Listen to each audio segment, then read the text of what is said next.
Welcome back to News Jet update. चलिए देखते हैं झारखंड की 25 फटाफट बड़ी खबरों को। इससे पहले आप झारखंड के किस जिले से न्यूज को देख रहे हैं हमें कमेंट बॉक्स में जरूर बताएं। साथ ही डेली अपडेट रहने के लिए आप हमारे चैनल को सब्सक्राइब कर बेल आइकन को दबाना बिल्कुल ना भूलें। ओमिक्रॉन वेरिएंट को लेकर पीएम मोदी ने की हाई लेवल मीटिंग। प्रधानमंत्री नरेंद्र मोदी ने कोरोना के नए स्वरूप ओमिक्रॉन से सतर्क और सावधान रहने की जरूरत पर बल देते हुए गुरुवार को कहा कि कोरोना के खिलाफ लड़ाई अभी खत्म नहीं हुई है। आला अधिकारियों के साथ समीक्षा के दौरान मोदी ने कहा कि जिला स्तर पर स्वास्थ्य व्यवस्था की मजबूती को सुनिश्चित करें और जांच बढ़ाएं। उन्होंने निर्देश दिया कि उन राज्यों में केंद्र टीम भेजे जहां टीकाकरण की रफ्तार कम है और मामले बढ़ रहे हैं। प्रधानमंत्री कार्यालय की ओर से जारी बयान में कहा गया है कि मोदी ने अफसरों को निर्देश दिया कि महामारी के खिलाफ हमारी भावी कदम केंद्र के अति सक्रिय, केंद्रित और सहयोगपूर्ण रणनीति पर आधारित होनी चाहिए। मोदी ने कहा कि राज्यों के लिए यह सुनिश्चित करना अहम है कि ऑक्सीजन की आपूर्ति वाले उपकरण सही से लग गए हों और वह अच्छे से काम कर रहे हों। करीब 2 घंटे तक चली बैठक में प्रधानमंत्री ने निर्देश दिया कि केंद्र के अधिकारी राज्यों संग लगातार संपर्क में रहें और स्वास्थ्य ढांचे की मजबूती संबंधी तैयारियों का जायजा लेते रहें। साथ ही कहा कि अफसरों को दवाई और ऑक्सीजन का स्टॉक बढ़ाने के निर्देश दिए। साथ ही टेस्टिंग और ट्रेसिंग बढ़ाने के साथ हेल्थ इंफ्रास्ट्रक्चर को बेहतर करने पर जोर दिया। अगली खबर, जेएसएससी 956 पदों के लिए निकली वैकेंसी। झारखंड कर्मचारी चयन आयोग ने झारखंड सामान्य स्नातक योग्यताधारी संयुक्त प्रतियोगिता परीक्षा 2021 का विज्ञापन निकाल दिया है। इसमें 956 पदों पर भर्ती होगी। इसके लिए 15 जनवरी 2022 से ऑनलाइन आवेदन लिए जाएंगे। अभ्यर्थी 14 फरवरी की रात तक आवेदन जमा कर सकेंगे। जेएसएससी की ओर से जारी विज्ञापन में सहायक प्रशाखा पदाधिकारी के 384, कनीय सचिवालय सहायक के 322, प्रखंड आपूर्ति पदाधिकारी के 245 और प्लानिंग असिस्टेंट के 5 पदों पर भर्ती होगी। अभ्यर्थी जेएसएससी की वेबसाइट से आवेदन ऑनलाइन भेज सकेंगे। 16 फरवरी तक परीक्षा शुल्क का भुगतान किया जाएगा। राज्य स्तरीय पदों में 12 भाषाएं। राज्य स्तरीय पदों के लिए चिन्हित क्षेत्रीय एवं जनजातीय भाषाओं में संशोधन करते हुए 12 भाषाएं तय की गई हैं। इनमें उर्दू, संथाली, बंगला, मुंडारी, हो, खड़िया, कुड़ुक, खोरठा, नागपुरी, उड़िया, पंच परगनिया और कुरमाली शामिल हैं। अभ्यर्थियों को किसी एक भाषा का विकल्प चुनना होगा। जिला स्तरीय पदों के लिए अलग से सूची जारी की गई है। जिलों की भर्ती में अंगिका, भोजपुरी और मगही भी। राज्य सरकार ने जिला स्तरीय पदों पर नियुक्ति के लिए जनजातीय व क्षेत्रीय भाषाओं की सूची जारी की है। जेएसएससी द्वारा मैट्रिक व इंटर स्तर की प्रतियोगिता परीक्षा में जिला स्तरीय पदों के लिए भाषाओं को जिलावार चिन्हित किया गया है। जनजातीय भाषा में संथाली, कुड़ुक, खड़िया, मुंडारी, हो, बिरजिया, असुर, बिरहोरी, भूमिज व क्षेत्रीय भाषा में पंचपरगनिया, नागपुरी, बंगला, अंगिका, मगही, उड़िया, खोरठा, भोजपुरी व कुरमाली शामिल है। कार्मिक विभाग ने इसी साल अगस्त में जेएसएससी द्वारा मैट्रिक और इंटर स्तर की प्रतियोगिता परीक्षाओं के लिए नियमावली का संशोधन किया। उसी दौरान क्षेत्रीय एवं जनजातीय भाषाओं में राज्य स्तरीय पदों के लिए 12 भाषाएं निर्धारित की गई हैं। अगली खबर, आदिवासियों को आसानी से बैंक ऋण मिल सकेगा। झारखंड के आदिवासियों को सुगमता से लोन मिलेगा। अनुसूचित जनजातियों को शिक्षा ऋण, गृह ऋण, कृषि ऋण और अन्य ऋण लेने में आ रही कठिनाइयों को दूर करने के लिए गुरुवार को झारखंड जनजातीय परामर्शदात्री परिषद टीएसी की उप समिति की बैठक हुई। झारखंड मंत्रालय में विधायक सह टीएसी उप समिति के अध्यक्ष स्टीफन मरांडी ने अध्यक्षता की। उप समिति की पहली बैठक में सीएनटी एसपीटी एक्ट के अनुसार अनुसूचित जनजातियों की जमीन की खरीद बिक्री पर रोक होने के कारण झारखंड राज्य के अनुसूचित जनजातियों को शिक्षा, गृह, कृषि और अन्य ऋण लेने में आ रही कठिनाइयों का मुद्दा उठा। उप समिति ने राज्य के निकटवर्ती अनुसूचित जनजाति बाहुल्य राज्यों का भ्रमण कर वहां के जनजातियों को बैंकों द्वारा सुलभता पूर्वक उपलब्ध कराए जा रहे ऋण के संबंध में गहन अध्ययन कराने का निर्णय लिया।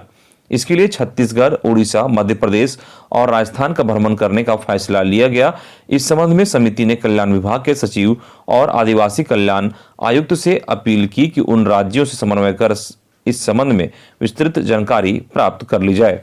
अगली खबर, आज रात होगी विशेष प्रार्थना प्रभु यीशु का जन्मोत्सव। झारखंड समेत पूरा देश क्रिसमस की जश्न में डूब गया है। एक सप्ताह पहले से ही सभी जगहों पर प्रभु यीशु के जन्म के उत्साह में लोग क्रिसमस गैदरिंग कर रहे हैं। बाजारों में भी क्रिसमस की खरीदारी को भीड़ उमड़ रही है। हर तरफ कैरोल गुंजायमान होने लगे हैं। चर्चों में शुक्रवार की रात से विशेष प्रार्थना शुरू हो जाएगी। इसके लिए सभी चर्चों को आकर्षक रूप से सजाया गया है। कोरोना को देखते हुए विशेष प्रार्थना के लिए कई एहतियात बरते जाएंगे। अगली खबर, रांची के 19 व कोडरमा के 10 की होगी जीनोम सीक्वेंसिंग। राज्य में कोरोना फिर रफ्तार पकड़ने लगा है। खासकर पिछले 3 दिनों में कोडरमा और रांची में मरीजों की संख्या में अचानक बढ़ोतरी ने स्वास्थ्य महकमा को चिंता में डाल दिया है। इसे ओमिक्रॉन की आहट मानते हुए अब कोडरमा और रांची में मिले संक्रमितों के सैंपल जीनोम सीक्वेंसिंग को भुवनेश्वर भेजे जा रहे हैं। बुधवार को कोडरमा से 10 मरीजों के सैंपल जीनोम सीक्वेंसिंग के लिए भुवनेश्वर भेजे गए। वहीं रांची से 19 के सैंपल को भेजने की तैयारी है। हालांकि बताया जा रहा है कि कोडरमा में जो भी पॉजिटिव मिले हैं उनकी ट्रैवल हिस्ट्री नहीं है। वहीं रांची में बुधवार को मिले 25 संक्रमितों में से 19 के सैंपल भुवनेश्वर भेजने की निर्देश दिया गया है। तथा कि राज्य में बीते महीने 35 लोगों का सैंपल जीनोम सीक्वेंसिंग के लिए भुवनेश्वर भेजे गए हैं, लेकिन अभी तक उनकी रिपोर्ट नहीं मिली है। वहीं रांची में 12 और कोडरमा में 26 नए संक्रमित फिर मिले। झारखंड में कोरोना संक्रमितों का मिलने का सिलसिला गुरुवार को भी जारी रहा। गुरुवार को राज्य में 44 संक्रमित मिले, जिनमें रांची के 12 और कोडरमा के 26 लोग भी शामिल हैं। इसके साथ ही रांची में एक्टिव मरीजों की संख्या 99 हो गई, जबकि कोडरमा में बीते 4 दिनों में ही 63 संक्रमित मिल चुके हैं। अगली खबर, वित्त रहित शिक्षा कर्मियों के लिए बन रही नई नियमावली। राज्य के वित्त रहित शिक्षकों और शिक्षकेतर कर्मचारियों के लिए नई नियमावली बन रही है। इन कर्मियों को वित्तीय वर्ष 2021-22 का अनुदान जनवरी में नियमावली और स्लैब के अनुसार दिया जाएगा। इस पर गुरुवार को स्कूली शिक्षा व साक्षरता विभाग के सचिव राजेश कुमार शर्मा और झारखंड राज्य वित्त रहित शिक्षा संयुक्त संघर्ष मोर्चा के प्रतिनिधिमंडल के बीच पर हुई वार्ता में सहमति बनी। मोर्चा ने कहा कि शिक्षा सचिव ने प्रतिनिधिमंडल को बताया कि महंगाई को देखते हुए सरकार नई अनुदान नियमावली बना रही है। नियमावली में महंगाई को देखते हुए बहुत से बातों को सम्मिलित किया जा रहा है। नई अनुदान नियमावली में ईपीएफ को जोड़ा जा रहा है। प्रत्येक वर्ष 10 से 15% राशि में वृद्धि का उल्लेख रहेगा। महंगाई भत्ता के स्थान पर राशि की व्यवस्था की जा रही है। नियमावली में कुछ ऐसे बिंदु को जोड़ा जाएगा ताकि शिक्षक कर्मचारियों को राहत मिले। उन्होंने कहा कि अनुदान नियमावली में अपनी देखरेख में बना रहा हूं ताकि शिक्षक हित की बातों को ज्यादा से ज्यादा नियमावली में सम्मिलित किया जा सके। अगली खबर, उपभोक्ता अदालतों के पद खाली, न्याय की आस में हजारों लोग। राज्य एवं जिला उपभोक्ता फोरम के अध्यक्ष के साथ सदस्य के पद खाली रहने के कारण उपभोक्ताओं को समय पर न्याय नहीं मिल पा रहा है। प्रावधान के तहत शिकायत दर्ज होने के बाद 90 दिनों के अंदर सुनवाई पूरी हो जानी चाहिए, लेकिन जिले के उपभोक्ता न्याय के लिए 3 साल 5 महीने से इंतजार कर रहे हैं। राज्य उपभोक्ता फोरम के अध्यक्ष पद लगभग 1.5 साल से खाली है। साथ ही सदस्य का पद भी खाली है। यहां भी लगभग 1132 मामले लंबित हैं। इधर जिला उपभोक्ता फोरम भी अध्यक्ष विहीन है। हालांकि राज्य सरकार ने इस पद के लिए दीपक नाथ तिवारी की नियुक्ति कर दी है, लेकिन वह न्यायिक सेवा से फरवरी महीने में सेवानिवृत्त हो रहे हैं। सेवानिवृत्त के बाद ही अध्यक्ष पद पर योगदान देंगे। इसके कारण न्याय की आस में 1267 से अधिक उपभोक्ता पिछले 3 साल 5 महीने से इंतजार कर रहे हैं। अगली खबर, हर विधायक के जिम्मे होगा एक गांव, बादल पत्रलेख। कृषि मंत्री बादल पत्रलेख ने कहा कि कृषि क्षेत्र के कुछ आंकड़ों में हम सुधरे हैं, लेकिन कई मायनों में हम राष्ट्रीय औसत से पीछे हैं। हमें ऐसा काम करना चाहिए ताकि झारखंड भी उदाहरण बने। हमारे साथ ही छत्तीसगढ़ अलग हुआ था, उसका नाम भी अब लोग उदाहरण के रूप में लेते हैं। उन्होंने कहा कि किसानों की दशा और दिशा बदलने को लेकर विभाग योजना बनाकर काम कर रहा है। विधायकों को अपने गांव के किसानों को कोई न कोई योजना का लाभ देना होगा ताकि कृषि का विकास होने के साथ साथ उस गांव के किसानों का विकास हो। इस व्यवस्था से हमारे पास कृषि क्षेत्र की उपलब्धियों को दर्शाने के लिए 81 शोकेस होंगे। वहीं विभाग बड़े तालाबों का भी जीर्णोद्धार कराना चाहती है। इसके लिए जल संसाधन विभाग से बातचीत हो रही है। बादल गुरुवार को रामकृष्ण मिशन आश्रम में कृषि निदेशालय द्वारा आयोजित रवि कर्मशाला को बतौर मुख्य अतिथि को संबोधित कर रहे थे। अगली खबर, जेएसएससी नियुक्ति मामले में सुनवाई टली। जेएसएससी नियुक्ति के लिए बनी परीक्षा संशोधित नियमावली पर गुरुवार को सुनवाई टल गई। यह मामला झारखंड हाई कोर्ट के chief justice doctor Ravi Ranjan व जस्टिस एसएन प्रसाद की खंडपीठ में सुनवाई के लिए सूचीबद्ध किया गया था, लेकिन इस पर सुनवाई नहीं हो सकी। हालांकि इस दौरान महाअधिवक्ता की ओर से कोर्ट को अवगत कराया गया कि कोर्ट के आदेश पर जेएसएससी परीक्षा संशोधन नियमावली से संबंधित अदालत ने उक्त संचिका को सीलबंद कर रजिस्ट्रार जनरल के यहां जमा कराने का निर्देश दिया है।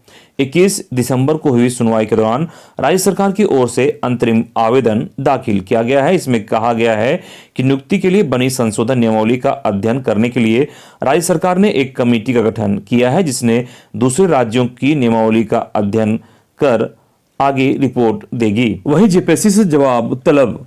हाईकोर्ट में गुरुवार को जस्टिस दीपक रोशन की अदालत में 7वीं जेपीएससी नियुक्ति को लेकर दाखिल याचिका पर सुनवाई हुई। सुनवाई के बाद अदालत ने जेपीएससी के शपथ पत्र के माध्यम से जवाब दाखिल करने का निर्देश दिया है। मामले में अगली सुनवाई 6 जनवरी को निर्धारित की गई है। इस संबंध में अदिति ईसा प्राची तिर्की ने याचिका दाखिल की है। अगली खबर, धार्मिक स्थानों में भी लगेगा कैंप। रांची जिला में कोविड-19 टीकाकरण को और गति देने के लिए अब शहर के महत्वपूर्ण स्थानों, हाट बाजारों और धार्मिक स्थानों में भी वैक्सीन कैंप लगाया जाएगा। इसे लेकर गुरुवार को रांची डीसी छवि रंजन की अध्यक्षता में केंद्रीय शांति समिति, सरना समिति, पंजाबी हिंदू बिरादरी दरगाह समिति एवं बुद्धिजीवियों के साथ बैठक आयोजित की गई। दरअसल शहर में किन किन स्थानों में वैक्सीनेशन कैंप लगाया जाए, इसे लेकर बैठक में समिति के सदस्यों ने अपनी अपनी राय दी। धार्मिक स्थलों के आसपास किस दिन और कैसे वैक्सीनेशन कैंप की व्यवस्था होगी, इसे लेकर विचार विमर्श किया गया। बैठक के दौरान अपर समाहर्ता सह नोडल पदाधिकारी वैक्सीनेशन रामवृक्ष महतो ने कहा कि वैक्सीनेशन कैंप में अब तक सभी का सहयोग मिलता रहा है। कोविड सेल देर रात तक एक्टिव है। किसी भी तरह की जानकारी के लिए लोग 7546028221 पर कॉल कर सकते हैं। अगली खबर गिरिडीह से है। मां जहां मांगों को लेकर रांची में आहूत रैली की सफलता पर दिया जोर। झारखंड प्रदेश विश्वकर्मा समाज जिला कार्यकारिणी की बैठक गुरुवार को हरसिंगराय डी स्थित उत्सव उपवन में हुआ। अध्यक्षता जिला अध्यक्ष विनोद राणा और संचालन जिला महासचिव देवकी राणा ने किया। बैठक में झारखंड प्रदेश विश्वकर्मा समाज के संरक्षक व गिरिडीह विधायक सुदिव्य कुमार सोनू, समाज के प्रदेश अध्यक्ष विकास राणा शामिल थे। बैठक में समाज की एकता पर बल दिया गया। वहीं रांची में विश्वकर्मा समाज द्वारा आहूत महारैली पर चर्चा की गई और रैली की सफलता पर रणनीति तैयार की गई। मौके पर प्रदेश अध्यक्ष विकास राणा ने कहा कि रांची में होने वाले विश्वकर्मा समाज की रैली में 1 लाख से अधिक विश्वकर्मा समाज के लोग हिस्सा लेंगे। इसके लिए जिले के पदाधिकारियों से भी अभी से जुट जाने का आह्वान किया। अगली खबर, हजारीबाग में होमगार्ड बहाली रद्द करने पर कमांडेंट ने उठाए सवाल। होमगार्ड में बहाली रद्द किए जाने के बाद मामला तूल पकड़ने लगा है। एक ओर अभ्यर्थी मामले को सीएम तक ले जा चुके हैं, तो दूसरी ओर होमगार्ड कमांडेंट रवि कुजूर ने भर्ती की जांच के लिए डीसी की ओर से गठित जांच दल पर सवाल उठा दिया है। समिति ने कार्यपालक दंडाधिकारी सुनील कुमार सिंह, सामाजिक सुरक्षा कोषांग के निदेशक नयाज अहमद और सीसीआर डीएसपी आरिफ इकराम शामिल थे। होमगार्ड कमांडेंट ने डीसी को लिखे पत्र में आरोप लगाया है कि अधूरी एवं भ्रामक जांच रिपोर्ट के आधार पर होमगार्ड में नामांकन की प्रक्रिया और औपबंधिक सूची को निरस्त कर दिया गया। उन्होंने पत्र लिखा है कि औपबंधिक परीक्षा फल में हुई कंप्यूटर त्रुटियों को दूर कर अंतिम मेघा सूची प्रकाशित करने पर विचार किया जा सकता है। यदि जांच दल ने विसंगति पाई थी तो कारण बताओ नोटिस जारी किया जा सकता था। होमगार्ड कमांडेंट ने इस पत्र की प्रतिलिपि डीजीपी गृह रक्षा वाहिनी, आयुक्त उत्तरी छोटानागपुर और हजारीबाग के एसपी को भी भेजी है।